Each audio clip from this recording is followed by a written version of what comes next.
வணக்கம். தரமைந்து புலமைப்பரிசில் பரீட்சைக்கு தயாராக உள்ள மாணவ செல்வங்களுக்காக என்னால் வழங்கப்படுகின்ற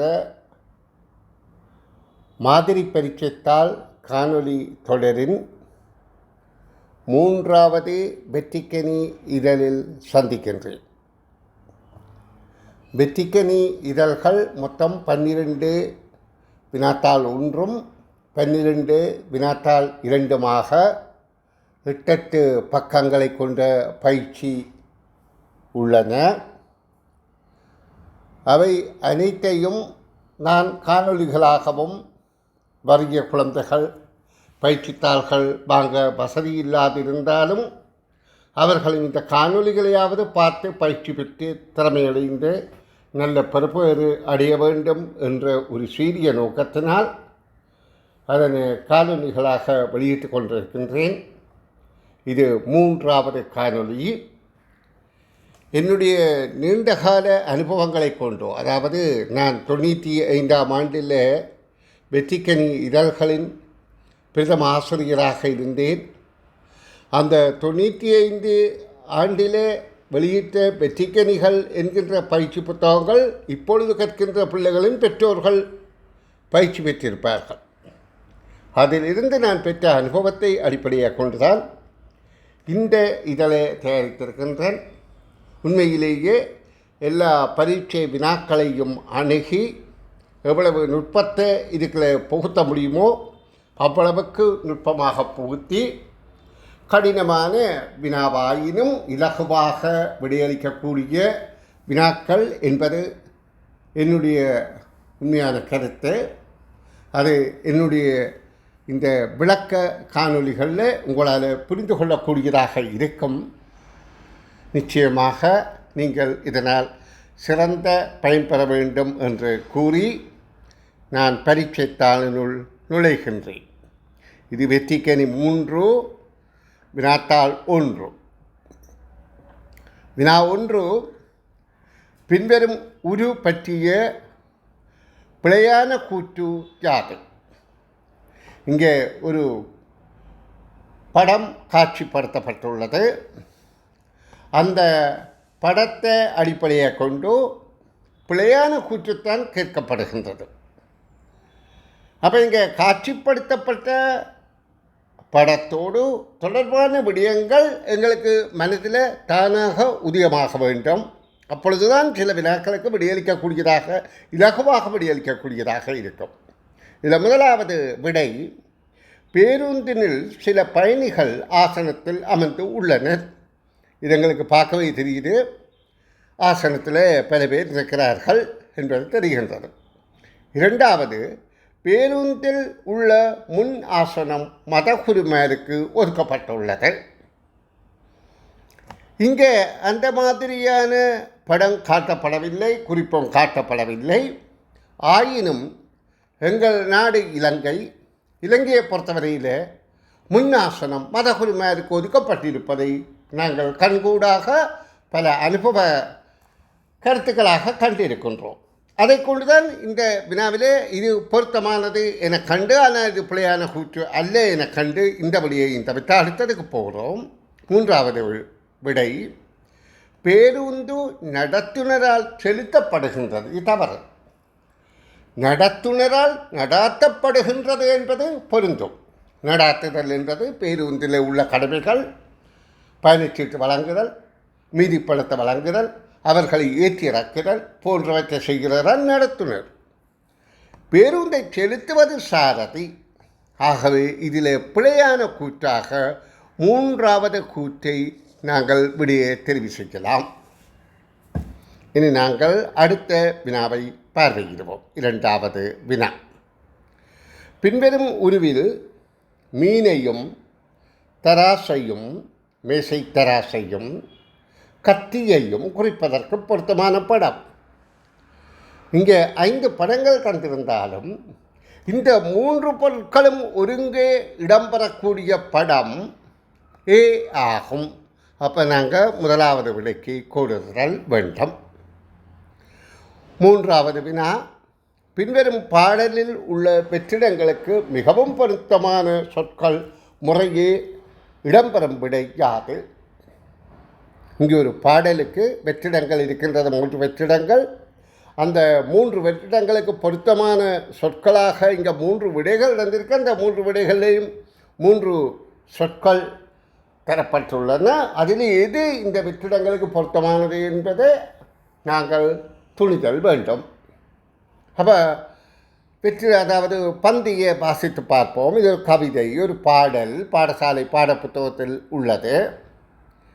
இப்போ நாங்கள் விடயத்துக்கு வருவோம். வீட்டுக்குள்ளே எந்த இடம் வேண்டுமோ நீ சொல்லிடுவாய் சிட்டுக்குருவி. வீட்டுக்குள்ளே எந்த இடம் வேண்டுமோ நீ சொல்லிடுவாய் சிட்டுக்குருவி. கூட்டை அங்கே சிட்டுக்குருவி. அப்போ இது ஒரு குழந்தை ஒரு சிட்டுக்குருவியின் அழகையும் அதனை தன்னோடு வைத்திருக்க வேண்டும் என்று விரும்புவதாலும் அந்த சிட்டுக்குருவியை வீட்டுக்குள்ளே எந்த இடம் வேண்டுமோ நீ சொல்லிடுவாய், அங்கே கூடு கட்டல் தான் சொல்லுகிறோம். அப்போ கூட்டை அங்கே உருவாக்கு என்பது பொருந்தும், கட்டிக்கொள்வாய் என்பது பொருந்தும், கட்டித்தாரேன் என்பது பொருத்தமில்லை. காரணம் என்னென்றால் குருவியின் கூட்டு மற்றவர் கட்ட முடியாது. காரணம் என்னென்றால் குருவி தன்னுடைய முயற்சியால் கட்டுகின்ற போது அதை இணைப்பதற்கு சில இடங்களில் பசைகளை தன்னுடைய எச்சில் போன்றவற்றால் உருவாக்குகின்றது. அப்போ அதையெல்லாம் மனிதரால் இயலக்கூடிய காரியம் இல்லை. அப்போ இப்போ எங்களுக்கு இந்த 3வது விடை பொருத்தமற்றதாகவே தெரிகின்றது. இனி அடுத்தது, கொடுக்க வேண்டாம் வாடகையும் சிட்டுக்குருவி, கூட்டை நாங்கள் உடைக்க மாட்டோம் கலைக்க மாட்டோம். இதில் உடைக்க மாட்டோம் என்ற சொல் பொருந்தாது. காரணம் என்னென்றால் உடைப்பது என்றால் மண்ணால் ஆக்கப்பட்ட, களிமண்ணால் ஆக்கப்பட்ட அல்லது கண்ணாடியால் ஆக்கப்பட்ட பொருளாக இருக்கணும். உடைக்க மாட்டோம், உடைத்தல். கலைக்க மாட்டோம் என்பது இங்கே பொருந்துகின்றது. அதாவது கலைத்தல் என்றால் ஒன்றை இல்லாமல் பண்ணுதல். அப்போ கலைக்க மாட்டோம் சிட்டுக்குருவி, குஞ்சுகளை தொடவும் மாட்டோம் சிட்டுக்குருவி, சேட்டை ஒன்றும் செய்ய மாட்டோம் சிட்டுக்குருவி, திண்ணம் இது திண்ணமாகும். எண்ணம் என்பது மிக பொருந்தாது. அப்போ திண்ணம்தான் பொருத்தமானது. திண்ணம் என்றால் நிச்சயம். அப்போ 2வது விடையே பொருத்தமாக இருக்கின்றது. இனி நாங்கள் 4வது வினாவுக்கு செல்வோம்.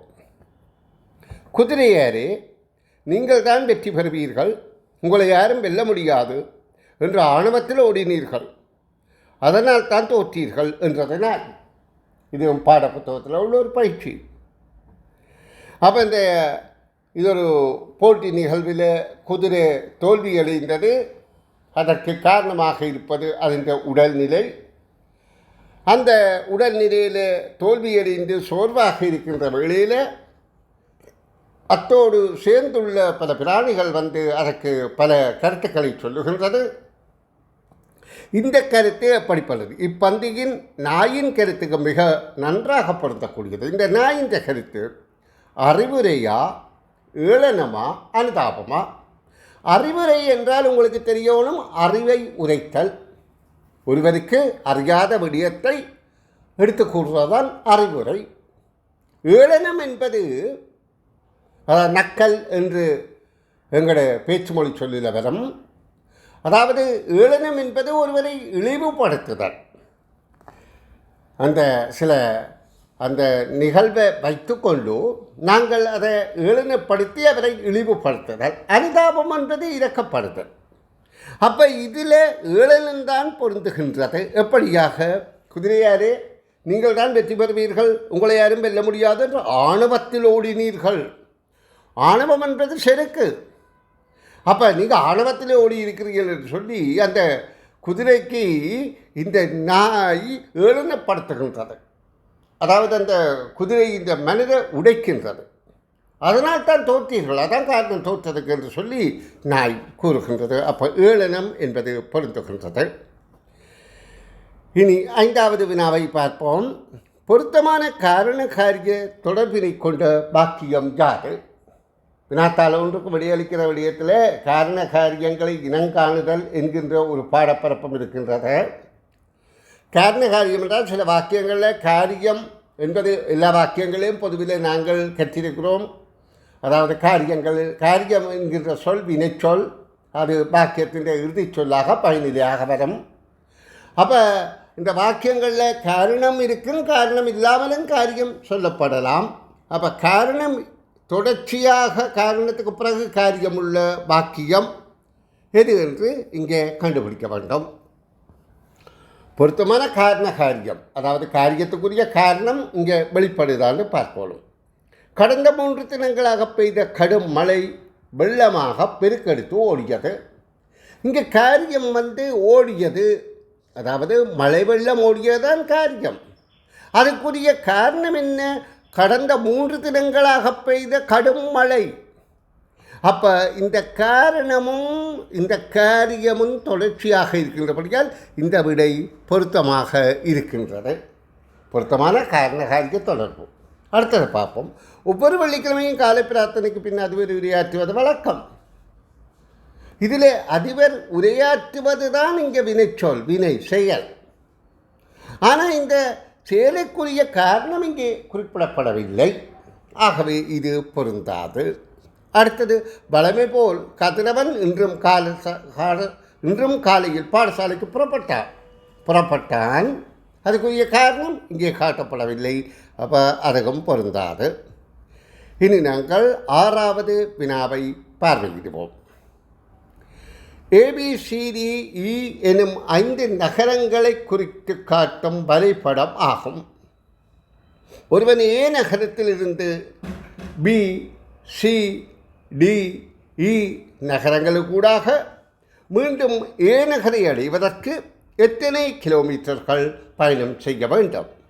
அப்போ நாங்கள் இதை குறித்து பார்ப்போமாயிருந்தால், ஏயில் இருந்து ஆரம்பித்து முதல்ல பிக்கு போகணும், பிக்கு இருந்து பிறகு சிக்கு போகணும், சியில் இருந்து டிக்கு போகணும், டியிலிருந்து ஈக்கு போகணும், ஈயிலிருந்து மீளவும் ஏக்கு போகணும். அப்போ இது ஒரு சுற்றுப்பாதை. இந்த இடத்துல ஆரம்பித்து அதே இடத்துக்கு மீள வருவது, அப்போ சுற்றளவென்று அளக்கலாம். அப்போ நாங்கள் இதன் அளவுகள் எங்களுக்கு தெரிந்தால்தான் காணலாம். ஆனால் இங்கே இதுக்கு இந்த பகுதிக்கோ தரப்படவில்லை. ஆனால் ஒரு வட்டத்தின் மையத்தில் இருந்து ஒழுக்கு வரை உள்ள கோடு சமம், அதாவது ஆரைக்கோடுகள் சமம் என்ற கருத்துக்களை கொண்டு, இப்போ வண்டி சக்கரத்தில் உள்ள ஆரை துண்டுகள் எல்லாம் சமனாக இருக்கும். அதே போல் இங்கே ஆரைகள் சமன் என்றபடியால் இது 6, இங்கே குறித்தபடி 6 கிலோமீட்டராக இருக்கும் 6 km. அதே போல் வட்டம் 4 நிலைக்குத்துக்கோடு கிடைக்கோடாக 4 பாகங்களாக பிரிக்கப்பட்டிருந்தால் அது கால் பாகம் ஒரு இடத்துல குறிக்கப்பட்டது மற்ற இடத்துக்கும் பொருந்தும். 9 கிலோமீட்டர், இதுக்கும் 9 கிலோமீட்டர். அப்போ இதனுடைய மொத்த தூரம் ஏயிலிருந்து ஆரம்பித்து மீளே அடைவதற்கான மொத்த தூரம் 6 2 தரம். அப்போ 6 2 தரம் என்றால் 6 2 12 கிலோமீட்டர். 9 3 தரம், அப்போ 9 3 27 கிலோமீட்டர். அப்போ நாங்கள் இரண்டையும் கூட்டினால் 39 கிலோமீட்டர் என்பது 3வது விடை பொருத்தமாக இருக்கின்றது. இனி நாங்கள் 7வது வினாவை பார்வையிடுவோம். கீழே தரப்பட்டுள்ள உருவில் உள்ள முக்கோணிகளின் எண்ணிக்கை யாது? இந்த முக்கோணிகளை இனங்காண்பதற்கு இவ்வாறு முக்கோணிகளை தந்து அதன் ஒரு மூலையிலே இருந்து ஆரம்பித்து நேர்கோடுகள் பிரிக்கப்படுகின்ற இடத்தில் இந்த முக்கோணிகளை காண்பதற்கான விளக்கத்தை நான் முதல் தருகிறேன். இப்போ பாருங்கோ, இது 4 நேர்கோடுகளால் இந்த முக்கோணி பிரிக்கப்பட்டிருக்கு. அப்போ இங்கே பாருங்கோ, இதில் 1 2 3 4. இங்கே பாருங்கோ, இதில் 1 2 3 4. அப்போ இதில் இருக்கிற முக்கோணிகளின் எண்ணிக்கை, ஒற்ற முக்கோணிகள் 4 இருக்கும், 2 சேர்ந்த முக்கோணிகள் 3 இருக்கும், 3 சேர்ந்த முக்கோணிகள் 2 இருக்கும், 4 சேர்ந்த முக்கோணி 1 இருக்கும். அப்போ ஒற்றை முக்கோணிகள் 4, 2 சேர்ந்த முக்கோணிகள் 3, 3 சேர்ந்த முக்கோணிகள் 2, 4 சேர்ந்த முக்கோணி 1. அப்போ மொத்தம் 10 முக்கோணிகள் இருக்கின்றது. அப்போ இதை காண்பதற்கு நாங்கள் என்ன செய்வோம்? இது எத்தனை தடவைகள் பிரிக்கப்பட்டிருக்கோ அந்த எண்ணை கூட்டி விட்டாலே போதும். 1 2 3 4 1 2 3 4 கூட்டினால் 10 வரும். அப்போ அடுத்து மேலே உள்ளதுக்கு இதே மாதிரி 1 2 3 இருக்கின்றது. அப்போ முதலாவதுக்கு 10, அடுத்ததுக்கு 6. இதில் 1 2 இருக்கின்றது. அப்போ 3. அப்போ எல்லாவற்றையும் கூட்டுவோமாக இருந்தால் 19 முக்கோணிகள் என்பது கேள்விக்கான விடையாகும். இனி நாங்கள் அடுத்த வினாவை பார்வையிடுவோம். 8வது வினா. வெற்றியளிப்புக்கு பொருத்தமானது எது? இந்த வெற்றியடிப்பில் வர வேண்டியது எது என்பதை நாங்கள் மேலே உள்ள மாறுபாடுகளை இனங்காண்பதன் மூலம் இந்த அடைப்புக்குள்ள உள்ள வடிவங்களுக்கிடையில் ஏதோ ஒரு ஒற்றுமை தொடர்பு இருக்கின்றது, அதாவது மாறுபாட்டு தொடர்பு. இப்போ இந்த வட்டத்துக்குள்ள இந்த வட்டமும் சேர்ந்து அடங்கியது தான் இந்த உரு. ஆனால் இது வலமிருந்து இடமாக வருகின்றது, வலது பக்கமிருந்து இடமாக வருகின்றது. கீழே இடமிருந்து பலமாகத்தான் இடம்பெறுகின்றது. இந்த சதுரத்துக்கு இந்த முக்கோணம் சேர்ந்ததான் இது. அப்போ இதே போன்ற ஒழுங்கில் நாங்கள் இங்கே பார்க்கின்ற போது இதன் இடமிருந்து பலமாக வந்ததுக்கு இது அடங்கி வந்தால் இதுக்கு எது பொருத்தமானதாக இருக்கும் என பார்ப்போமாயிருந்தால், அதாவது இங்கே வெளியே வட்டம் இருக்கும். அப்போ இந்த வட்டத்தோடு இந்த வட்டம் சேரும். அடுத்ததாக சதுரம் இருக்கும், அடுத்ததாக முக்கோணம் இருக்கும், அடுத்ததாக வட்டம் இருக்கும். ஆனால் இங்கே ஒரு இடத்துலையும் அப்படியான படம் இல்லை. அப்போ இந்த மாறுபாடுகள் இடம் பலம் பலம் இடம் என்பதை பொருந்தாமல் இருக்கின்றது. அப்போ நாங்கள் நிழலாக மேலிருந்து கீழாக பார்ப்போம். இந்த வட்டத்துக்கு இந்த சதுரம் சேர்ந்தால் இப்படி வருகின்றது, வட்டத்துக்குள்ள முக்கோணம் சேர்ந்தால் இப்படி வருகின்றது, வட்டத்துக்குள்ள சதுரம் முக்கோணம் சேர்ந்தால், அதாவது வட்டம் இருக்கின்றது சதுரம் இருக்கின்றது, அதுக்குள்ள முக்கோணம் சேர்ந்தால் பொருத்தமாக இருக்கின்றது 3வது விடை. அப்போ நாங்கள் இந்த வடிவங்களோட மாறுபாட்டு தொடர்பை பார்க்குற போது நிறையாகவும் இடமிருந்து பலமாக அல்லது பலமிருந்து இடமாகவும் நிரலாகவும் மேலிருந்து கீழாகவும் அல்லது கீழிருந்து மேலாகவும் விரைவாக பார்த்து விடை காணுதல் அவசியம். இனி நாங்கள் 9வது வினாவை பார்வையிடுவோம். சதுர அட்டையின் நடுவில் பொருத்தப்பட்ட வட்ட அட்டை வலஞ்சொலியாக சுற்றுகின்றது. இந்த சதுர அட்டை நிரந்தரமாக ஆணியால் பொருத்தப்பட்டிருக்கின்றது. இதுக்குள்ளே இருக்கிற வட்ட அட்டை, நிறங்கள் எழுதப்பட்ட வட்ட அட்டை வலஞ்சொலியாக சுற்றுகின்றதாம். வலஞ்சொலி என்றால் மணிக்கூட்டு முள் அசையின் திசை. வலஞ்சொலியாக சுற்றுகின்றது. கருப்பு எனும் சொல் 1 எனும் இலக்கத்தை சுட்டி காட்டும் போது, இப்போ கருப்பு என்பது 3 என்ற இலக்கத்தை சுட்டி காட்டுகின்றது. அது இப்போ 1ஐ சுற்றி காட்டும் போது வலஞ்சொலியாக, அதை வட்டம் சுற்றி 1ஐ சுற்றி காட்டும் போது சிவப்பு பச்சை மஞ்சள் சுட்டி காட்டும் இலக்கங்கள் முறையே கேட்கப்படுது. இப்போ கருப்பு 1ஐ சுட்டி காட்டினால் கருப்புக்கு அடுத்ததாக மஞ்சள் 4ஐ சுட்டி காட்டும், ஏன் அடுத்து இருக்கின்றது. அடுத்தது பச்சை 3ஐ சுட்டி காட்டும், பச்சைக்கு அடுத்த சிவப்பு 2ஐ சுட்டி காட்டும். அப்போ இங்கே சிவப்பிலிருந்து கேட்கப்படுகிறவரையால் சிவப்பு 2ஐ சுட்டி காட்டும். அடுத்தது பச்சை என்பது இங்கே நாங்கள் பார்த்தோம், சிவப்பு. இப்போ கருப்பு வருகின்ற போது கருப்பு இங்கே சுட்டி காட்டுகின்றபடியால் பச்சை 3ஐ சுட்டி காட்டும். 3 ஏனென்றால் பச்சை இந்த எழுத்து வந்தோடனே இங்கே வந்து விட்டது பச்சை. அப்போ 3ஐ சுட்டி காட்டுகின்றது. இது வலஞ்சொலி வருகின்ற போது அரை வட்டம் இங்கே வருகின்றது 3. அடுத்தது மஞ்சள் 4 சுட்டி காட்டுகின்றது. ஆகவே முதலாவது விடை பொருத்தமாக இருக்கின்றது. இது நாங்கள் 10வது வினாவுக்கு செல்வோம். உருவில் ஏபி எனும் இரு ஆடுகளும் ஒன்று பார்த்தபடி உள்ளன. அதாவது 2 ஆடுகளும் ஒன்று பார்த்தபடி இருக்கின்றது. இது இங்கே நோக்கி பார்க்குது, இது இங்கே நோக்கி பார்க்குது. ஏனும் ஆடு வலஞ்சுழியாக அரைவட்டமும், அதாவது மணிக்கூட்டி சுற்றுவது போல வலஞ்சுழியாக அரைவட்டம் சுற்றுதோ. பி எனும் ஆடு இடஞ்சுழியாக அரைவட்டம் சுற்றுதோ. சுற்றும் போது ஏனைய நிலைப்பாடுகளில் மாற்றமின்றி திரும்பும்போது அவை இரண்டும் உள்ள விதத்தை சரியாக காட்டும் உரியாது.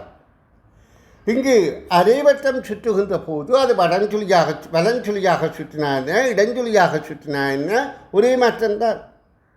அதாவது இந்த ஆடு முன்பின் இப்படியாக, இது முன்பகுதி இது பின்பகுதியாக உள்ளது. இது அரைவட்டம் திரும்பினால் இது முன்பகுதி இது பின்பகுதியாக இருக்கும். இதேபோல் மற்ற ஆடு இது முன்பகுதி இது பின்பகுதியாக இருக்கின்றது. அது இடஞ்சொலியாக எப்படியாக அரைவட்டம் சுற்றினால் அதன் பின்பகுதி இங்கும் முன்பகுதி இங்கும் இருக்கும்.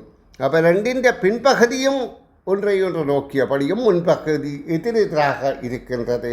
2வது விடை ஆகும்.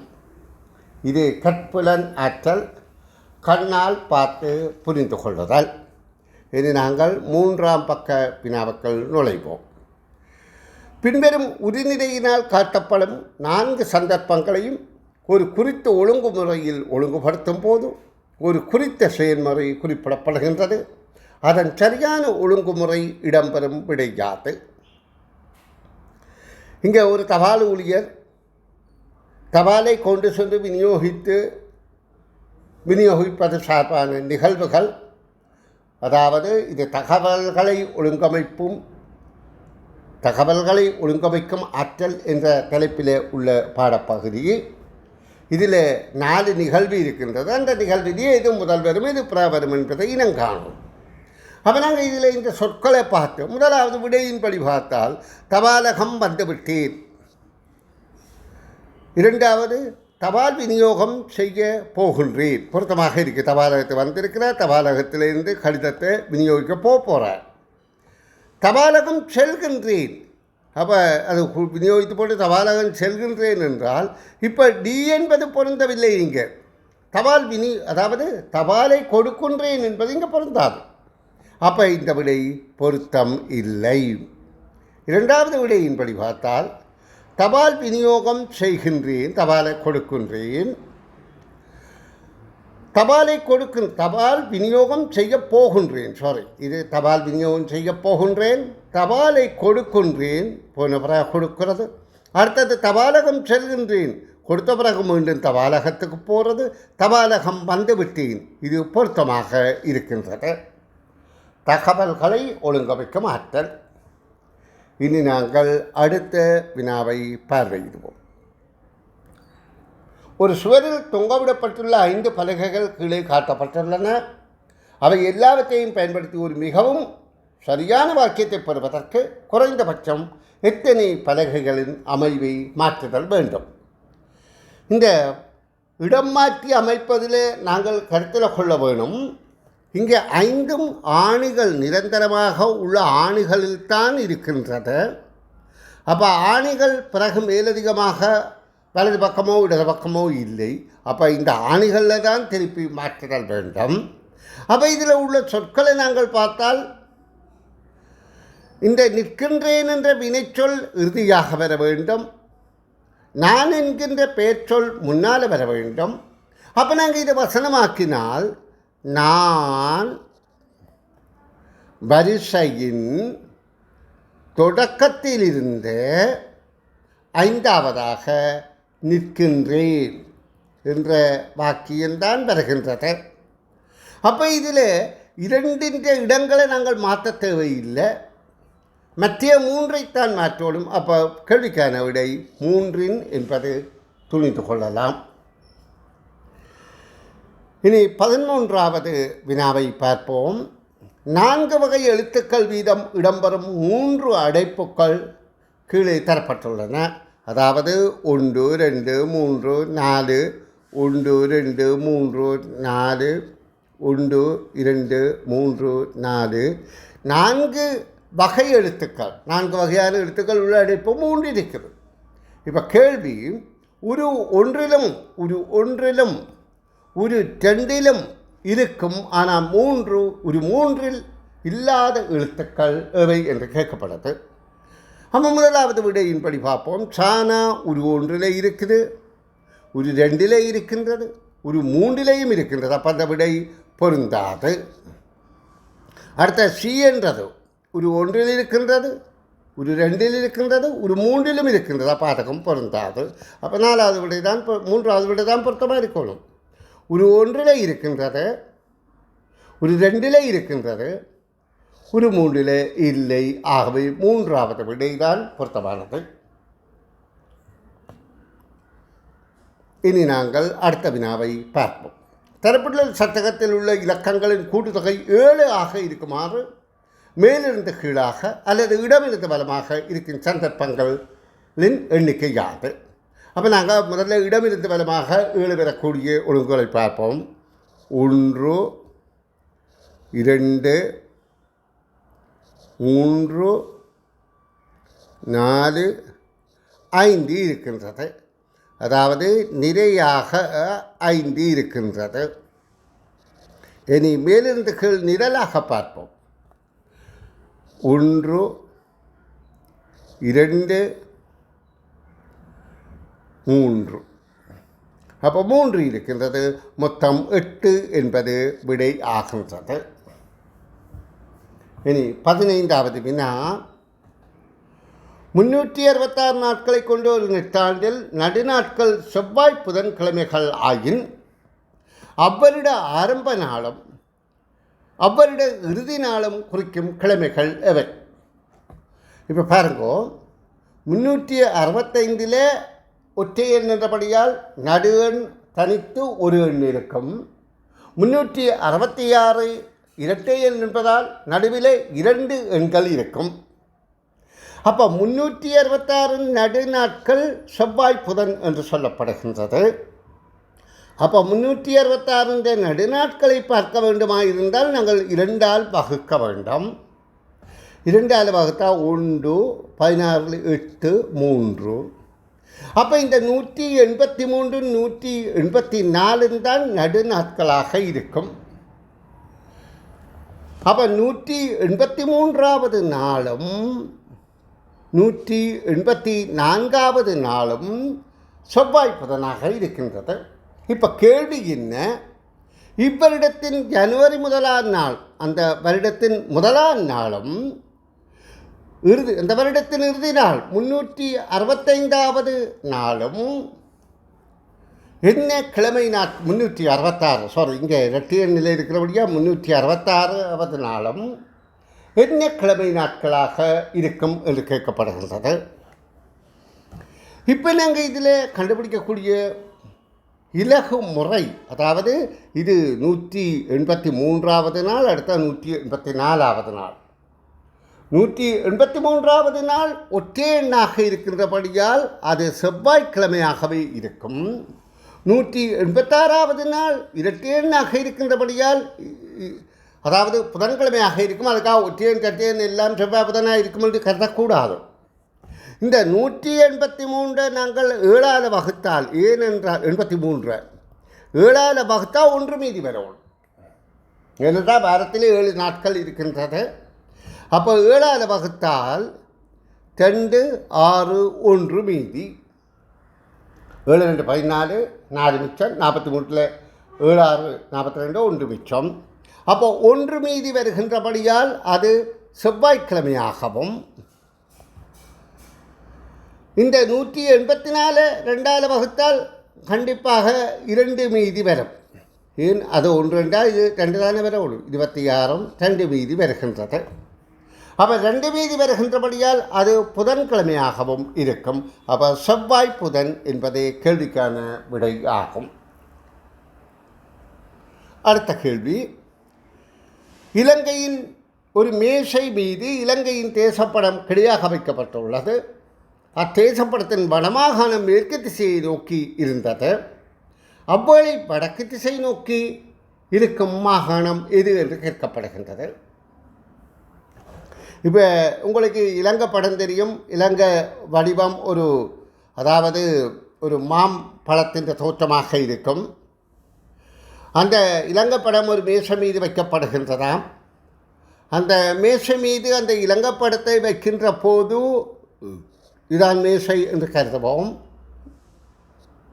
இந்த மேசையில் இந்த இலங்கை படம் வைக்கப்படுகின்றது. அத்தேசப்படத்தின் வடமாகாணம், அதாவது வடமாகாணம் என்பது நாங்கள் திசைகளை அடிப்பது இது வடமாகாணம், இது கிழக்கு மாகாணம், இது தெற்கு மாகாணம், இது மேற்கு மாகாணம் என்று வலஞ்சொலியாக தெரிந்து வைத்துக் கொள்வோம். இந்த வடமாகாணம் என்பது மேற்கு திசை. இப்போ திசைகளை நாங்கள் இங்கே குறித்தால் வடக்கு, கிழக்கு, தெற்கு, மேற்கு. அப்போ இந்த வடமாகாணம் மேற்கு திசையை நோக்கி இருந்தால், அதாவது வடமாகாணம் மேற்கு திசையை நோக்கி இருந்தால், இப்போ கேள்வி என்ன, வடமாகாணத்தை நோக்கி இருப்பது எது என்பது. அப்போ வடமாகாணத்தை நோக்கி இருக்கிறது. இந்த திசை கிழக்கு தான் நோக்கி நிற்கும். அதாவது இடஞ்சொலியாக கால்வட்டம் திரும்புகின்றது என்பதை நோக்கில் கொண்டு இரண்டாவது விடை கீழ் மாகாணம் என்பது பொருத்தமாக இருக்கின்றது. ஒரு தாயக்கட்டையின் 6 முகங்களில் உள்ள எண்களின் கூட்டுத்தொகை 39 ஆகும். அத்தாயக்கட்டையின் 3 சோடி எதிரெதிர் முகங்களின் எண்களின் கூட்டுத்தொகை சமமாக இருந்தன. அவற்றில் ஒரு சோடி எண்களின் கூட்டுத்தொகை ஆகும். இங்கு ஒரு கடினம் இல்லை. அதாவது 3 சோடி இருக்குதாம். அப்போ ஒரு சோடி இந்த கேட்கப்பட்ட வழியால் எல்லாம் சமனாக இருக்கின்றதாம். அப்போ 39 3ஆல் பிரித்தால் 13 என்பது இலகுவான வழியாக இருக்கும். சில வினாக்கள் கடினப்போக்கு போல இருக்கும், மிக இலகுவானது. அதை வாசித்து புரிந்து கொள்ளுதல் தான் மாணவரிடம் எதிர்பார்க்கப்படுகின்ற ஆற்றல், திறமை. நாங்கள் அடுத்த வினாவுக்கு செல்வோம். ஒரு புகையிரதத்தில் 5 புகைவண்டி பெட்டிகள் இணைக்கப்பட்ட நிலை தரப்பட்டுள்ளன. இவை எல்லாவற்றையும் இன்ஜினுக்கு அடுத்ததாக முதலாம் வகுப்பு, 2ஆம் வகுப்பு, 3ஆம் வகுப்புக்குள் என தொடராக இணைப்பதற்கு களஞ்சி இணைக்கப்பட வேண்டிய இணைப்புகளின் குறைந்தபட்ச எண்ணிக்கை யாது? இது அந்த புகைவண்டியின் இன்ஜின் இங்கே 1ஆம் வகுப்பு வரணும், இங்கே 2ஆம் வகுப்பு வரணும், இங்கே 3ஆம் வகுப்பு, இங்கே 3ஆம் வகுப்பு, இங்கே 3ஆம் வகுப்பு வருதல் வேண்டும். இப்போ நாங்கள் எத்தனை குறைந்தபட்சமாக, இதில் முக்கியம் குறைந்தபட்சம் என்ற எண்ணிக்கை கவனிக்கணும். குறைந்தபட்சமாக எத்தனை இணைப்புகளை கலத்தி மாட்டி திருப்பி இணைத்தால் பொருத்தமாக இருக்கும் என்று பார்ப்போம். இப்போ இந்த 1ஆம் வகுப்பு பெட்டியை முன்னால் இணைத்து விட்டால் பொருத்தமானது. 1ஆம் வகுப்பு வந்தவுடனே இங்கே 1 வந்து விட்டது, இங்கே 2 தானாக வரும், பின்னால் 3 இங்கே வரும், அடுத்த 3கள் அப்படியே இருக்கும். அப்போ நாங்கள் இதற்கு இணைக்க வேண்டியது, கலத்தி இணைக்க வேண்டியது ஒரு இணைப்பு, 2 இணைப்பு, இந்த இடத்திலே கலத்தி இணைக்க வேண்டும். அப்போ 3 இணைப்புகள் என்பது கேள்விக்கான விடையாகும். இனி அடுத்த வினா, கோலத்துக்கு ஏற்ப அடுத்து வர வேண்டிய பொருத்தமான உரியாகும். இங்கே இந்த மாறுபாடுகள், கோலத்தின் மாறுபாடுகளை பார்த்தால் 5 வடிவ மாறுபாடுகள் இருக்கின்றது. 6வது வினாவப்படுகின்றது. அப்போ 1ஆவதும் 2ஆவதும் ஒரே மாதிரி இருக்கின்றது, 1 2 அப்படியே இருக்கின்றது. 3ஆவது 4ஆவது 5ஆவதில் மாற்றம் கற்புலனாகின்றது, தெரிகின்றது. 6ஆவதை நாங்கள் தெரிவு செய்தல் வேண்டும். அப்போ இதை நாங்கள் உற்று நோக்குவதன் மூலம் நாங்கள் உணர்ந்து கொள்ள வேண்டியது என்பது என்னென்றால், இந்த பக்கம் இங்கே வந்திருக்கின்றது, இது இங்கே போயிருக்கின்றது, அதுதான் இங்கே வந்துள்ளது. அடுத்ததாக இது இங்கே போயிருக்கின்றது, இது இங்கே போகின்றது, அப்போ அதுதான் இங்கே வருகின்றது. அதாவது இந்த முக்கோண பகுதிகள், அதாவது ஒரு சுய சதுரம், ஒரு நிலைக்குத்துக்கோடு, ஒரு கிடைக்கோடு, 2 சாய்கோடுகளாக சமமாக பிரிக்கப்பட்டு 8 முக்கோண வடிவங்கள் உருவாகி இருக்கின்றது. அதில் 2 முக்கோணங்கள் நிலத்தப்பட்டிருக்கின்றது.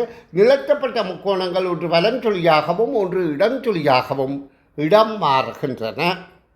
அப்போ இதற்கடுத்ததாக இது வலஞ்சொலியாக இங்கே போகும், இது இடஞ்சொலியாக இங்கே போகும். அப்போ இது பொருத்தமாக இருக்கின்றது. அடுத்ததில் இது வலஞ்சொலியாக இங்கே போகும், இது இடஞ்சொலியாக இங்கே போகும். இது பொருத்தமாக இருக்கின்றது. அப்போ இதற்கடுத்த நிலையிலே என்ன நடக்கும்? இது வலஞ்சொலியாக இங்கே போகும், இது இடஞ்சொலியாக இங்கே போகும். அப்போ இரண்டாவது விடையே பொருத்தமானது. தவறாக மூன்றாவது விடையை நீங்கள் போட்டால் தவறு.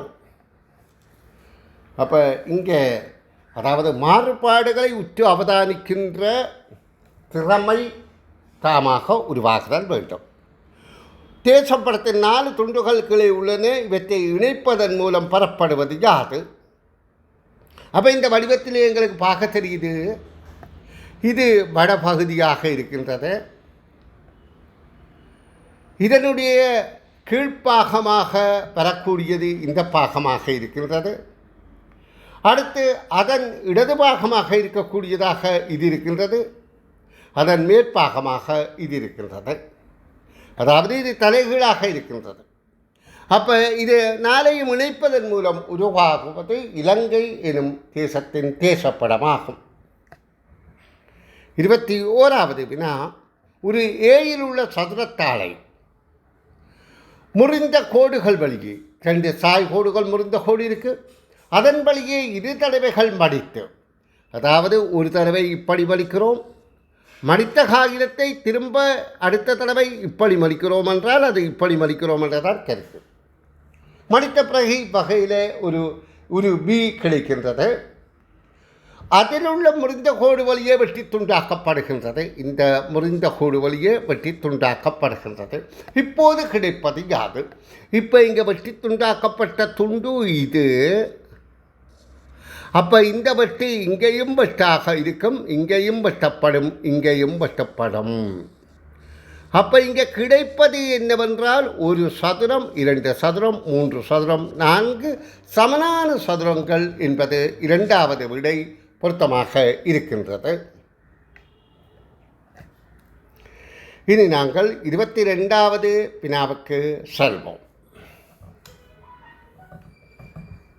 ஒரு வரிசையில் காவியாவுக்கும் ஓவியாவுக்கும் இடையில் 4 ஆண் பிள்ளைகளும். அப்போ இது காவியா, இது ஓவியா, இவர்களுக்கு இடையிலே 4 ஆண் பிள்ளைகளும். ஓவியாவுக்கும் பாத்திமாவுக்கும் இடையில், அப்போ இங்கே பாத்திமா இருந்தால் இடையில் 3 பெண் பிள்ளைகளும் 4 ஆண் பிள்ளைகளும் நிற்கின்றனர். அவ்வரிசையில் இந்த வரிசையில் நிற்கத்தக்க ஆண் பிள்ளைகளின் எண்ணிக்கையும் பெண் பிள்ளைகளின் எண்ணிக்கையுமாக அமையாதது யாது? இந்த சொல்ல கவனித்துக் கொள்வோம். அப்போ அமையிற விடை 2 இருக்கும், அமையாத விடை 1 தான் இருக்கும். அப்போ அமையிற விடைகளை தவிர்த்தால் அமையாத விடை தான் வரும். அப்போ நாங்கள் அமையிற விடையை தங்கள் கண்டுபிடிக்கிறது எங்களுக்கு இலகுவாக இருக்கும். அப்போ இதில் காவியா ஒரு பெண், ஓவியா ஒரு பெண், பாத்திமா ஒரு பெண். அப்போ 3 பெண்கள், பிறகு 3 பெண்கள் இருக்கிறார்கள். அப்போ 6 பெண்கள், 4 4 8 ஆண்கள். 8 ஆண்கள் என்ற விடை பொருத்தமான விடை. அப்போ அது விடையாக அமையாது. அதே நேரம் இந்த பாத்திமா என்பவள் ஓவியாவிலிருந்து மறுபக்கமாக இருப்பாளாக இருந்தார். அதாவது திரும்ப ஒரு வரைபடத்தில் காட்டுறோம் பாருங்க. காவியா, ஓவியா, பாத்திமா இவ்வாறு இருப்பாளாக இருந்தார். அப்போ காவியாவுக்கும் ஓவியாவுக்கும் இடையிலே 4 பேர் இருக்கிறார்கள். ஓவியாவுக்கும் பாத்திமாவுக்கும் இடையிலே 3 பெண்களும் 4 ஆண்களும். 3 பெண்ணிலே ஒரு பெண் காவியா என்றபடியே 2 பெண்களும் இந்த 4 ஆண்களும் இதுக்கு பொருந்துகின்றது. இப்படியாக இருந்தால் இங்கே இந்த வரிசையிலே இத்தனை ஆண்களும் பெண்களும் நிற்கிறார்கள் என்று பார்ப்போம். முதலாவது பெண்களை பார்ப்போம். பாத்திமா ஒரு பெண், காவியா ஒரு பெண் 2வது, ஓவியா 3வது பெண். இங்கே இருக்கிற 2 பெண்களும் சேர்ந்தால் 5 பெண்கள். ஆண்கள் இந்த 4 மாத்திரம்தான் 4. அப்போ 5, 4 என்கின்ற இந்த விடையும் பொருந்தாது. அப்போ இதற்கு விடையாக வரக்கூடியது அமையாதது 3வது விடை என்பதை கவனத்தில் கொள்ளுங்கள். இனி ஒரு ஏயின் நடுப்புள்ளி மீது ஒரு பியின் நடுப்புள்ளியை வைக்கும் போது கிடைக்காத உரு யாது என்று கேட்கப்படுது. கிடைக்காத உரு. இங்கே ஒரு உருவின் மீது அடுத்த உருவை வைத்தால், அதாவது ஒளி ஊடு புகுந்தால் அல்ல, ஒளி ஊடு புகாத்தால், அப்போ ஒன்றுக்கு மேலே ஒன்றை வைத்தால் மேலே வைப்பது கீழே உள்ளதை மறக்கத்தான் செய்யும். அப்படி உருவாகாத உரு உங்களுக்கு கற்புல ஆற்றலால் நன்றாக புரிந்து கொள்ளக்கூடியதாக இருக்கும். 2வது, இதை நீங்கள் 2 கீழங்களை வெட்டி வைத்து பார்ப்பதன் மூலம் கூடி புரிந்து கொள்ளக்கூடியதாக இருக்கும். இனி நாங்கள் அடுத்த பக்க வினாவுக்கு விடை காணும் முயற்சியில் ஈடுபடுவோம். 24வது வினா. ஒரு விழா மண்டபத்தில் உள்ள மேசைகளுக்கு 95 கதிரைகளை ஒரு மேசைக்கு 4 கதிரைகள் வீதம் வைத்தால் 3 மீதமாகும். அப்போ இங்கே எத்தனை மேசைன்னு எங்களுக்கு தெரியல. அப்போ 95 4ஆல் வகுக்கும் போது 3 மீதி வருகின்றபடியால் அதை கொண்டு நாங்கள் எத்தனை மேசை என்று கண்டுபிடிக்கலாம். 4ஆல் வகுத்தால் 4 2 8, 1 மிச்சம். 15 4 3 12 போனால் 3 மீதி. அப்போ 23 மேசைகள் இருக்கின்றது.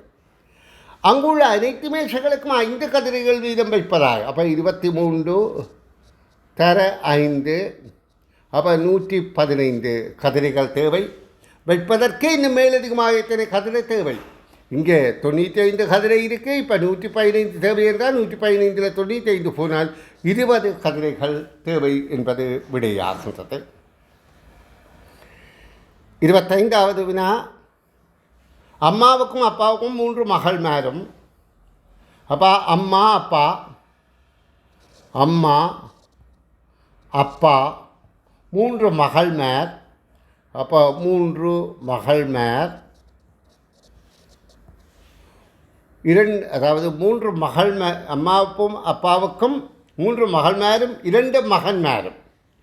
2 மகன்மாரும் இருக்கின்றார்கள், உள்ளனர். அனைவரும் திருமணமாகி உள்ளனர்.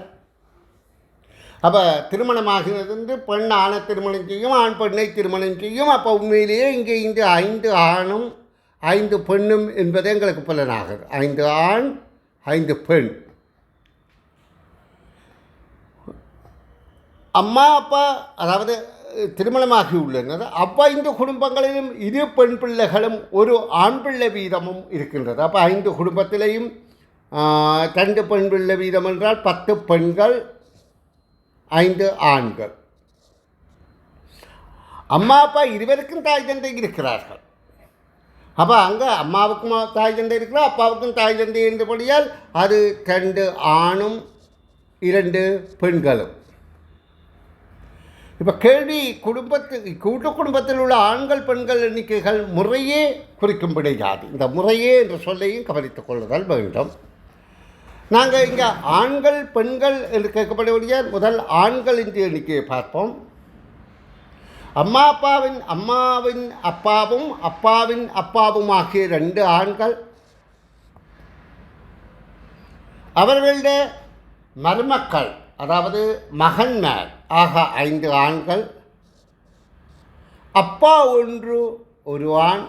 அப்போ 2 3 3 3 5 8, பிள்ளைகள் 5, அதாவது பேரப்பிள்ளைகள் 5. அப்போ 13 ஆண்களும், பெண் பிள்ளைகளில் அம்மாவுடைய அம்மா அப்பாவுடைய அம்மா அம்மா 3, அப்புறம் அந்த மகள்மாராக 5 பெண்கள், பெண் பிள்ளைகளாக 10 பேரப்பிள்ளைகள். அப்போ மொத்தம் 18. அப்போ 2வது விடையே பொருத்தமானது. இந்த விடை நேரம் இதை பாருங்கோ, இதே விடை தான் இங்கேயும். ஆனால் 13 18 என்று இருக்குது. ஆனால் இங்கே ஆண்கள் பெண்கள் முறையே என்று குறிக்கப்பட்டபடியால் நாங்கள் 2வது விடையைத்தான் தெரிவு செய்தல் வேண்டும். இனி 26வது வினாவுக்கு நுழைப்போம். நெய்யரியில் ஏயிலிருந்து பி வரையுள்ள நீளம் கூடிய பாதை யாது என்று கேட்கப்படுகின்றது. அப்போ இந்த நெய்யரியில் இருக்கிற நேர்கோடுகள் என்ற எண்ணிக்கையை பார்ப்போமாயிருந்தால் இங்கே ஏயிலிருந்து பிஏ அடைவதற்கு 1 கோடு, 2 கோடு, 3 கோடு, 4 கோடு, 5 கோடு. இரண்டாவதில் 1 கோடு, 2 கோடு, 3 கோடு, 4 கோடு, 5 கோடு, 6 கோடு, 7 கோடுகள் இருக்கின்றது, நேர்கோடுகள். இங்கே 1, 2, 3, 4, 5 இருக்கின்றது. அப்போ இந்த கோடுகள் 4 சதுரத்தை வெட்டுகின்றது, 2 சதுரத்தை நிலைக்குத்தாக வெட்டுகின்றது. அப்போ 4 சதுரத்தை வெட்டுவது 2 வெட்டதை விட நீளம் கூடியது என்ற கருத்தின்படி பார்த்தாலும் இங்கே அதிக கோடுகள் இருப்பது, 7 நேர்கோடுகள் இருப்பது 2வது விடை. ஆகவே 2வது விடை தான் பொருத்தமானது. இனி நாங்கள் 27வது வினாவை பார்வையிடுவோம். சாதாரண வருடத்தில் 365 நாட்களும், நெட்டாண்டில் 366 நாட்களும் உள்ளன. சாதாரண வருடத்தின் தை மாதம் 1ஆம் திகதி மார்கழி மாத இறுதி திகதியும் ஒரே கிழமையாக அமையும். அவ்வருடத்தில் கிழமை நாட்கள் 53, ஏனைய கிழமை நாட்கள் 52 வீதமும் அமையும். இப்பந்தியின் ஒட்டுமொத்தமான கருத்து. அப்போ இந்த பந்தி எங்களுக்கு ஒரு சீரியமான மிக முக்கியமான தகவல்களை தருகின்றது. இந்த பந்தியின் ஒட்டுமொத்தமான கருத்து சாதாரண வருட கிழமை நாட்கள் பற்றியதாகும். சாதாரண வருடம் என்பது 365 நாட்கள். அதை நாங்கள் 7ஆல் வகுக்கும் போது, ஏன் 7ஆல் வகுக்கிறோம் என்றால் கிழமை நாட்கள் 7, அதாவது 7 5 35, 1 மிச்சம் 2 52, பிறகு 7 2 14, 15 14 போனால் 1 மீதி. இப்போ 52 வாரங்களும் 1 மீதி என்றால் ஜனவரி 1ஆம் திகதியும் டிசம்பர் 31ஆம் திகதியும் ஆக அமைகின்ற கிழமை நாள் அந்த வருடத்தில் 53ம், 7 ஏனைய கிழமை நாட்கள் 52 வீதமும் அமையும் என்பதுதான் இங்கே தரப்பட்ட சாதாரண வருடத்தின் கிழமை நாட்கள் பற்றிய ஒட்டுமொத்த கருத்து. இனி நாங்கள் 28வது வினாவை பார்வையிடுவோம். காரியம் ஒன்று நடைபெறுவதற்கு காரணம் அல்லாத வாக்கியம் யாது? அப்போ காரண காரியம் ஏற்கனவே உங்களுக்கு விளங்கப்படுத்தியிருந்தேன் இந்த பரிச்சயத்தாளில். காரண காரியம், அப்போ இதில் காரண காரியம் இல்லாத வாக்கியம்தான் கேட்கப்படுது. அப்போ 2 வாக்கியத்தில் காரண காரியம் மறைமுகமாகவோ வெளிப்படையாகவோ இருக்கும். வாக்கியத்தில் சொற்களாக இருக்கும். அகமட் தனது தந்தையுடன் பேருந்தில் கிரிக்கெட் நடைபெற உள்ள இடத்துக்கு சென்றான். அன்றைய தொடர்ச்சியான மழையினால் வெள்ளப்பெருக்கு ஏற்பட்டு வீட்டுக்குள் தண்ணீர் வந்துவிட்டது. விபத்தின் பின் வைத்தியர் செய்த அறுவை சிகிச்சையினாலேயே நான் இப்போது உயிர் வாழ்கின்றேன். இதில் உள்ள காரியங்கள் சென்றான், வந்துவிட்டது, தண்ணீர் வந்துவிட்டது, உயிர் வாழ்கின்றேன். இதில் சென்றான் என்பதற்குரிய காரணம் இங்கே இல்லை. ஆகவே விடையாக அதான் பெறும். வந்துவிட்டது என்றால் வெள்ளப்பெருக்கு தொடர்ச்சியான மழை காரணமாக இருக்கின்றது. அப்போ இது விடையாக பொருந்தாது. உயிர் வாழ்கின்றேன் என்பதற்கு காரணம் அறுவை சிகிச்சை, அவர் செய்த அறுவை சிகிச்சையினாலே என்பதனால் அதகம் பொருந்தாது. அப்போ 1வது விடைதான் பொருந்துகின்றது. இனி நாங்கள் 23வது வினாவை பார்வையிடுவோம். இது அடங்கல் வரிப்படம். இங்கு வட்டங்கள் கொண்டு வரையப்பட்டுள்ள 3 உருக்கள் உள்ளன. 3 விடைகள் இருக்கின்றது. அடங்கல் வரிப்பட தகவல்கள்: மரதனோட்ட வீரர்கள், மாணவர்கள், விளையாட்டு வீரர்கள், கிரிக்கெட் வீரர்கள். 4 தகவல் இருக்குது. 1 2 3 4. அப்போ இதுக்குள்ளே 4 தகவல் சரியாக பார்ப்போம். 1 2 3 4 தகவலுக்குரிய அடைப்புகள் இருக்கின்றது. இதில் 1 2 3 4க்குரியது இருக்கின்றது. இதில் தகவல் 1 2 3க்கு. அப்போ இந்த சி விடை பொருத்தமற்றது. இப்போ நாங்கள் ஏஆ பிஆ என்றபடியே பார்க்கணுமாயிருந்தால், மாணவர்கள் என்ற பொது விடயத்துக்குள்ளே மற்ற எல்லாரும் அடங்குகிறார்கள். அப்போ இது பொது விடயமாக மாணவர்களுக்கு தான் விளையாட்டு வீரர்கள் என்பது அடங்குகிறார்கள். இதுக்குள்ளே இது அடங்குகிறபடியால் இது விளையாட்டு வீரர்கள், இது அடங்கல் வரிப்படம் விளையாட்டு வீரர்கள். அந்த விளையாட்டு வீரர்களில் ஒரு பகுதி மரதனோட்ட வீரர்கள், மற்றவர்கள் கிரிக்கெட் விளையாட்டு வீரர்கள். அப்போ பி என்ற இரண்டாவது விடைதான் பொருத்தமாக இருக்கின்றது. 30வது வினாவை பார்வையிடுவோம். என்னிடமுள்ள பணத்தைப் போல் ஹரனிடம் 2 மடங்கு பணம் உள்ளது. என்னிடம் 8 நாணயத்தாள்களும் ஹரனிடம் 9 நாணயத்தாள்களும் உள்ளன. என்னிடமுள்ள ரூபாய் 50 நாணயத்தாள்கள் எண்ணிக்கையும் ரூபாய் 100 நாணயத்தாள்களின் எண்ணிக்கையும் சமம். மீதமான 2 நாணயத்தாள்களின் பிரமாணம் ரூபாய் 40 ஆகும். ஹரனிடமுள்ள 500 ரூபாய் 500, ரூபாய் 100, ரூபாய் 20 நாணயத்தாள்களின் எண்ணிக்கைகள் முறையே. இங்கே கணிப்போடு சேர்த்து, அதாவது வாக்கியங்களை புரிந்து கொண்டால் இலகுவாக விடையளிக்கக்கூடியதாக இருக்கும். இப்போ இங்கே சொல்லப்படுது, என்னிடம் உள்ள பணத்தின் 2 மடங்கு பணம் ஹரனிடம் உள்ளது. அப்போ நாங்கள் இதில் என்னிடம் உள்ளது ஒரு எக்ஸ் அளவு என கருதினால், ஹரனிடம் இருப்பது 2 எக்ஸ் அளவு என்பது தெளிவாகின்றது. என்னிடம் இருப்பது 8 நாணயத்தாள்கள், ஹரனிடம் இருப்பது 9 நாணயத்தாள்கள் என்ற தகவல் புரிகின்றது. இப்போ என்னிடம் உள்ள நாணயத்தாள்களில் 50ம் 100ம் சமமாக இருக்கின்றது. மீதமான 2 நாணயத்தாள்களும் 8ல் மீதமான 2 நாணயத்தாள்கள் என்றால் 6 நாணயத்தாள்கள் தான் 50 ரூபாவும் ரூபாய் 100ம் சமமாக இருக்குதென்றால் 3 50 ரூபா, 3 100 ரூபா. அப்போ 150 ரூபாப்படி 3 450 ரூபாவும், மிகுதி 2ம் 40 ரூபாய் என்றால் 20 ரூபாய் 2 தாள்கள் இருக்கின்றது என்பது வெளிப்படை. அப்போ என்னிடம் இருப்பது 490 ரூபாய். இப்போ நாங்கள் இது 2ஆல் பெருக்குவோமாக இருந்தால் 980 ரூபாய் ஹரனிடம் உள்ளது என்பது எங்களுக்கு தெரிய வருகின்றது. இப்போ அங்கே கேள்வி என்ன, 500 ரூபாய் 100 ரூபாய் 20 ரூபாய் தாள்களாக 9 தாள்களாக இந்த பணம் இருத்தல் வேண்டும். அப்போ நிச்சயமாக ஒரு 500 ரூபாத்தாள் தான் இருக்க முடியும் என்றால் 980 ரூபாய்க்கு ஒரு 500 ரூபாத்தாள். அப்போ 980ல் 500 போனால் 480 ரூபாய் மிகுதி.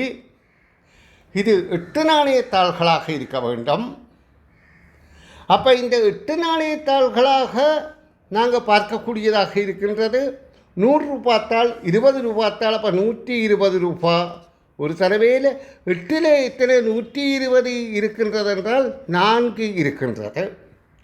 அப்போ 4 100 ரூபாத்தாள்கள், 4 20 ரூபாத்தாள்கள். இப்போ எங்களுக்கு விடை கிடைத்து விட்டது 1 4 4 என்பது ஆகும் 3வது விடை. அதாவது 500 ரூபாத்தாள் 1, 100 ரூபாய் 4, 20 ரூபாய் 4 என்பது விடையாகும். நாங்கள் 31வது வினாவை பார்ப்போம். கீழே தரப்பட்டுள்ள உருவில் பெரிய சில்லு அம்புக்குறியினால் காட்டப்பட்டுள்ள திசையில் சுழலும் போது ஏபிசி என்ற 3 பற்றில்லுகளின் சுழல்தக்கதாக நீக்கப்பட்டுள்ளன.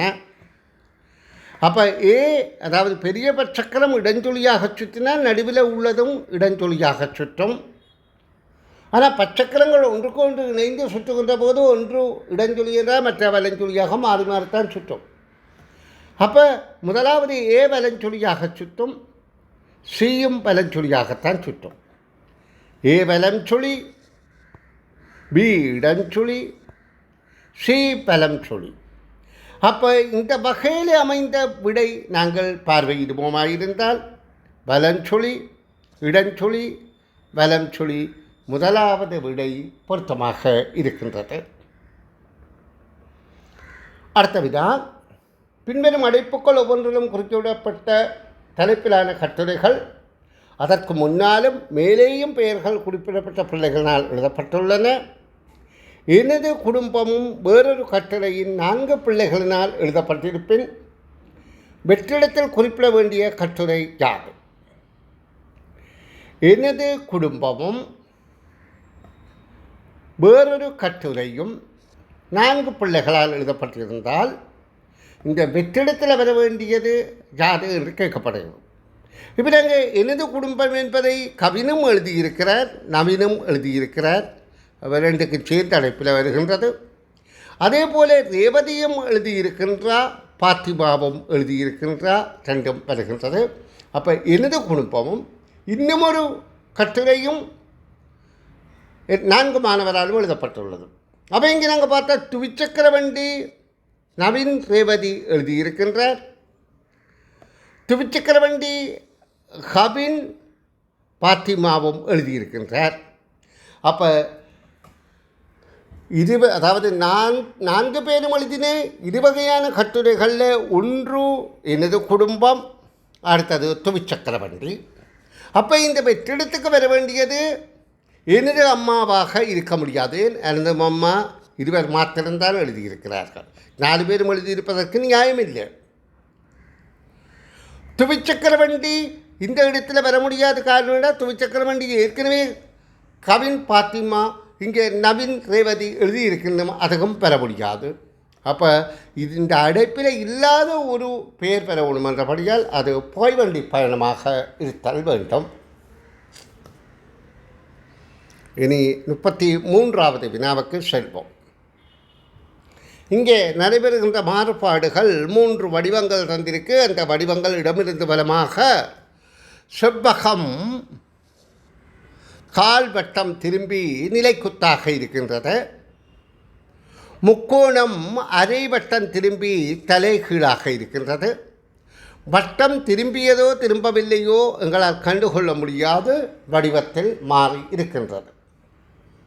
அப்போ இதன்படி இந்த 3 உருவில் எப்படியான உருவில் இருந்து இது வந்திருக்கும் என்றால், இந்த மேலே உள்ள வட்டத்தின் மாறுபாடு எங்களுக்கு கண்டுபிடிக்க முடியாது. இங்கே செவ்வகம், அதாவது கால்வட்டம் திரும்பியது நாங்கள் கண்டுபிடித்தோம். ஆனால் மேலே உள்ள வட்டம் கால்வட்டம் திரும்பியதை கண்டுபிடிக்க முடியாது. ஆனால் கடைசியாக வட்டம் அமைந்த விடை இது 2 தான். அப்போ 2 ஒரு விடையைத்தான் இருக்கணும். இந்த விடை பொருந்தாது.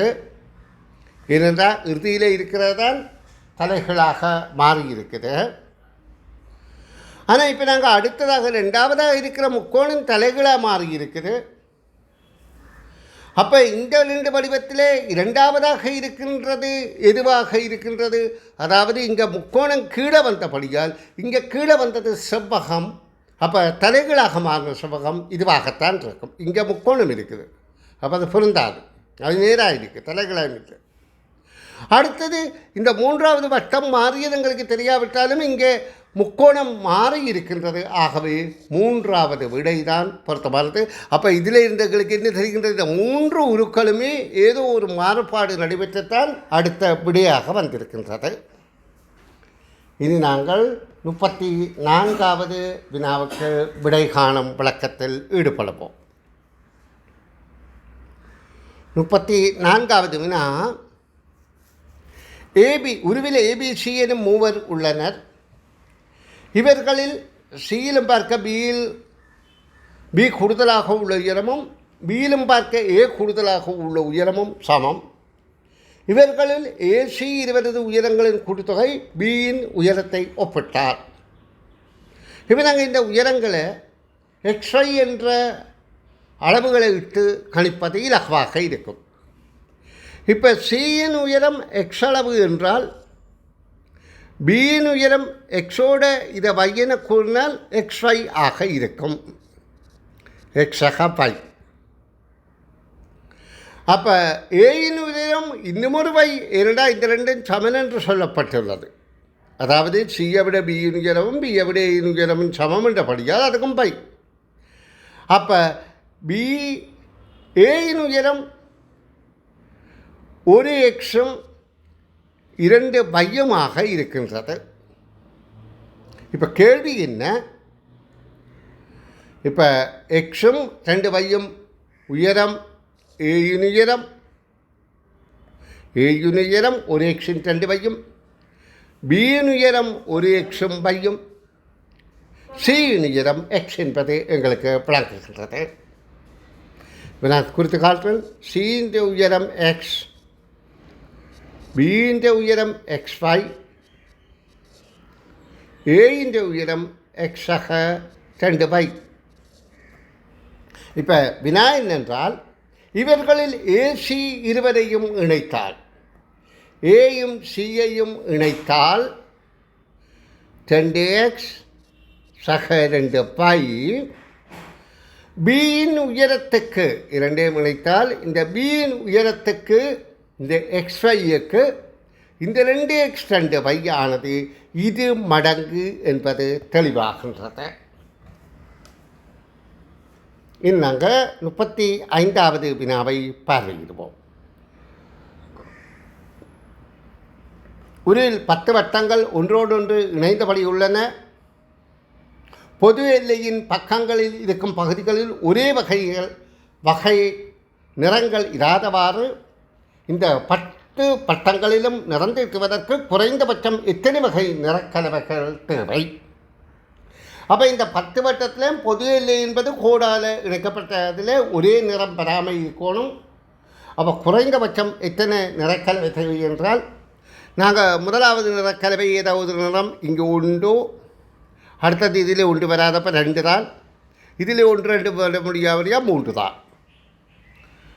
அடுத்ததுக்கு 1 வரலாம். ஏன்னா நாங்கள் குறைந்தபட்சம் மண்டபடியாக உள்ளதைத்தான் பயன்படுத்தி பார்க்கணும். 1 வரலாம். இப்போ அடுத்ததாக 2 3 வர முடியாது. அப்போ 4வது தான் பெற முடியும். அப்போ 1 2 3 1 4 வந்திருக்கின்றது. இந்த அடைப்பில் இதுக்கு, அதாவது இந்த குறித்த அடைப்புக்கு 1 வரலாம் அல்லது 2 வரலாம். இப்போ இந்த அடைப்பில் 1 அல்லது 2 வரலாம். ஆயினும் 1 பெருமாக இருந்தால் ஒரே வரிசையில் 1 இருக்கின்ற போது எங்களுக்கு கீழ் வரிசைக்கு அது பொருத்தமில்லாமல் இருக்கும். அப்போ நாங்கள் இந்த இடத்துல 2 திரும்ப இடுவோமாக இருந்தால், இப்போ கீழடிப்புக்குள்ள இதில் நாங்கள் 4 இடுதல் முடியும். அடுத்ததில் அல்லது 2ஐயும் இடலாம். அடுத்ததில் 2ஐ இடுதல் முடியும், ஆனால் 4 இட முடியாது. அடுத்ததில் 3ஐ இட முடியும், அடுத்ததில் 1ஐ இட முடியும். அதாவது பரமிருந்த இடமாக 1 2 3 4 இடுதல் முடியும்.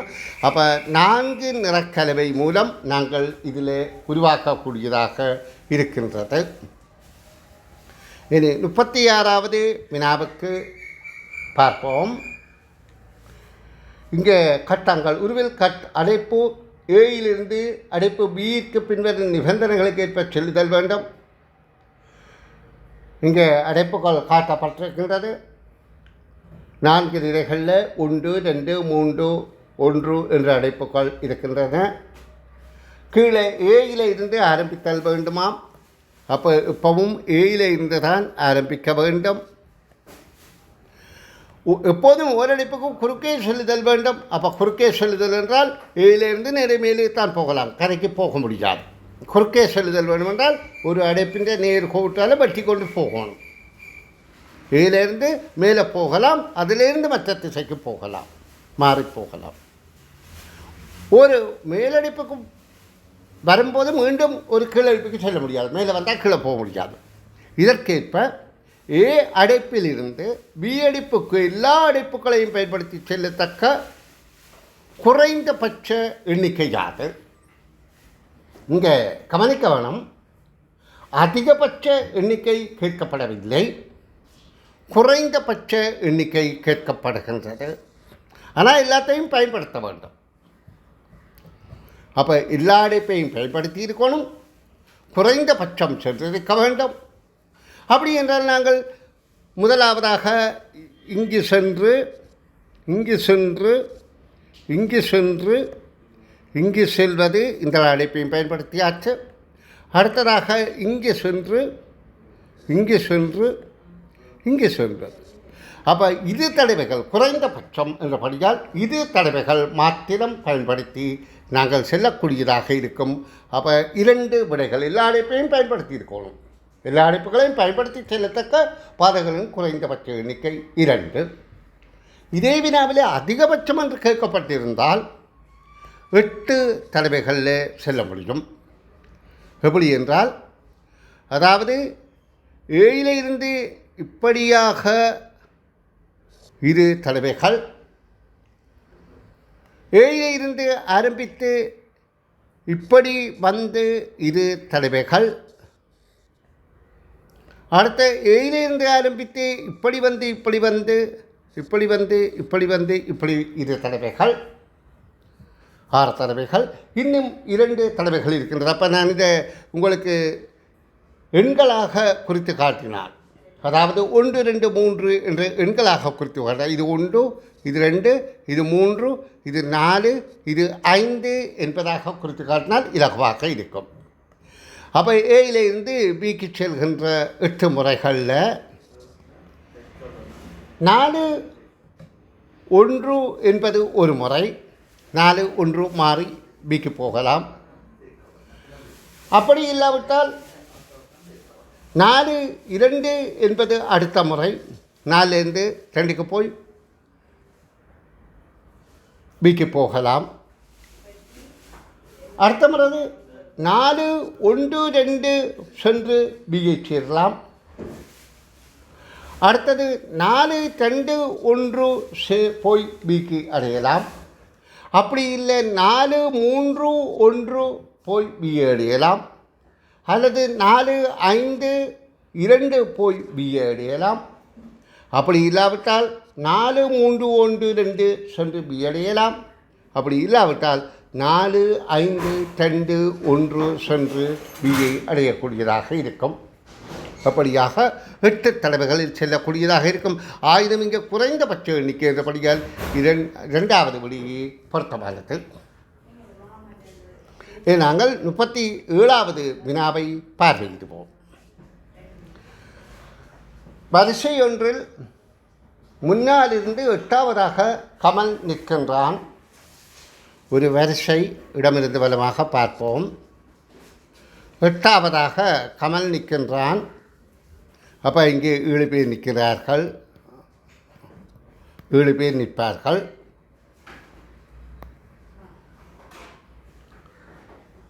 அவ்வரிசையின் பின்னால் இருந்து 18வதாக விமல் நிற்கின்றான். கமலுக்கும் விமலுக்கும் இடையில் 3 நிற்கின்றார்கள். அப்போ கமலுக்கும் விமலுக்கும் இடையில் 3 நிற்கின்றார்கள். அப்போ விமல் இதில் நிற்கின்றான்.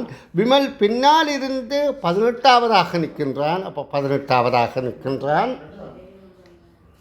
அவ்வரிசையின் நடுவில் அமல் நிற்கின்றான். அப்போ இந்த வரிசையில் உள்ள வேண்டிய எண்ணிக்கையை கண்டுபிடித்தால்தான் நாங்கள் நடுவில் உள்ளவரை கண்டுகொள்ள முடியும். அப்போ இதில் உள்ளவர்களுடைய எண்ணிக்கையை கண்டு நடுவில் தான் அமலை குறித்தல் வேண்டும். அப்போ இங்கே 8 பேர், இங்கே வரையில் 18 பேர், 18 மற்றும் 26, 26 3 29 பேர் நிற்கின்றார்கள். 29 2ஆல் வகுப்போமாக இருந்தால் 15வதாக நிற்கிறவர் தான் நடு ஆளாக இருக்கும். அப்போ இது 18 என்றால் இது 17, இது 16, இது 15வதாக அமல் நிற்கின்றான். சாரி, நான் 15வதாக இருப்பது இங்கே இல்லை. ஏனென்றால் இங்கே இது 9, இது 10, இது 11, இது 12வது ஆளாக இருக்கின்றார். அதாவது இடமிருந்து பலமாக, நாங்கள் இடமிருந்து பலமாகத்தான் 15வது ஆளாக குறிக்க வேணும். அப்போ அமல் நிற்பது 13, 14, 15வதாக நிற்கின்றார். அமல் என்பது புலனாக்குதல். இப்போ கேள்வி, இங்கிருந்து 18வதாக விமல் நிற்கின்றார் என்றால்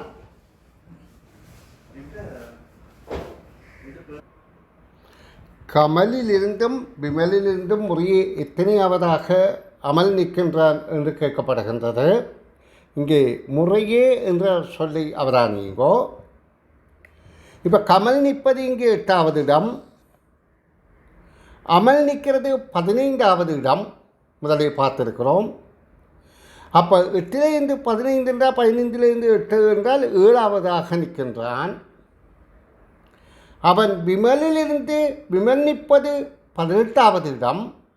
அவன் பின்னோக்கி 15வது இடத்தில் நிற்கிறான் என்றால் 18ல் 15 போனால் 3வது இடம் என்ப 2வது விடை பொருத்தமாக இருக்கின்றது. இனி நாங்கள் 38வது வினாவுக்கு செல்வோம். ஒரு ஏயில் உள்ள பல சிறிய மரக்குற்றிகள் அடுக்கிலிருந்து ஒரு பியில் உள்ள மரக்குற்றி ஒன்றை பெறுவதற்கு நீக்கப்பட வேண்டிய சிறிய குற்றிகளின் எண்ணிக்கையால். சதுரமுகி குற்றி என்றால் நீளந்தர அகலந்தர உயரம் சமனாக இருக்கும்.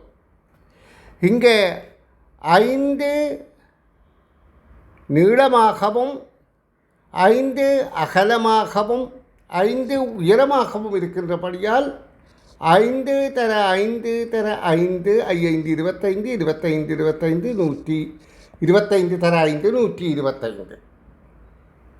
அடுத்த சிறிய மரக்குட்டி 2 தர 2 தர 2 என்றபடியால் 2 4 4 2 8. இப்போ கேள்வி என்ன, இதில் இருந்து இதை பெறுவதற்கு இதில் நீக்கப்பட வேண்டியது எத்தனை? அப்போ நாங்கள் 125 8 கழித்தால் 117 நீக்கப்பட வேண்டும். அப்போ முதலாவது விடை பொருத்தமானது. இது நாங்கள் இறுதி வினா, அதாவது 39 40வது வினாவை பார்வையிடப் போகின்றோம். 39வது வினா, ஏபி எனும் இரு மாணவர்கள் பாடசாலை முடிவடைந்து வீடு சென்ற வழிப்பாதைகளும் திரும்பிய திசைகளும் குறித்து காட்டப்பட்டுள்ளன. திசைகளும் இதில் ஏ என்பவர் பிரதான வாயினூடாக வெளியே வந்து வலது பக்கத்துக்கு திரும்பி 100 மீட்டர் சென்று எதிர்ப்படும் சந்தையின் இடது பக்கம் திரும்பி 100 மீட்டர் சென்று வீட்டை அடைந்த.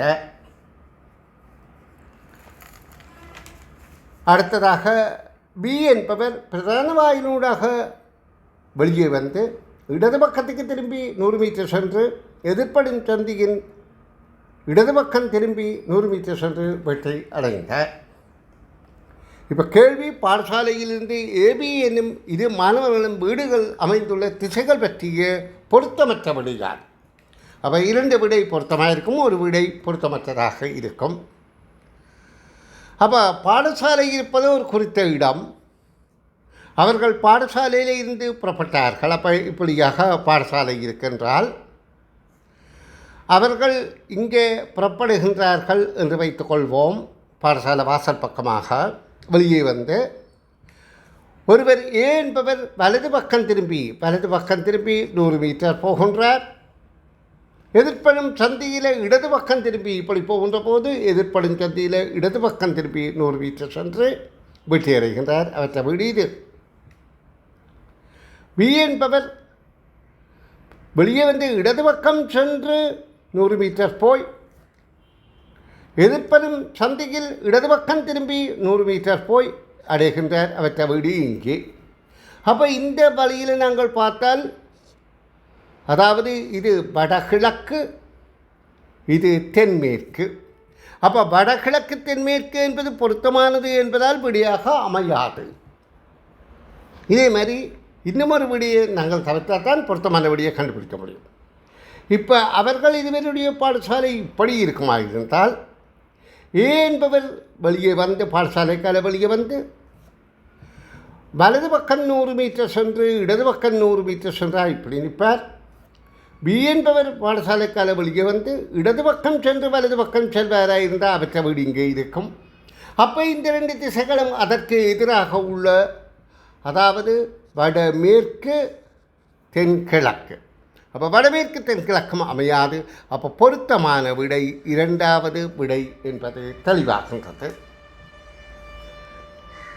இவை கடினப்போக்கான வினாக்கள் அல்ல, கடினப்போக்கு போன்ற இலகுவான வினாக்கள் என்பதை இதனை விளக்கம் கொடுக்கின்ற பெற்றோர் ஆசிரியர்கள் புரிந்து விளக்கமளிக்குமாறு அன்புடன் கேட்டுக்கொள்கின்றேன்.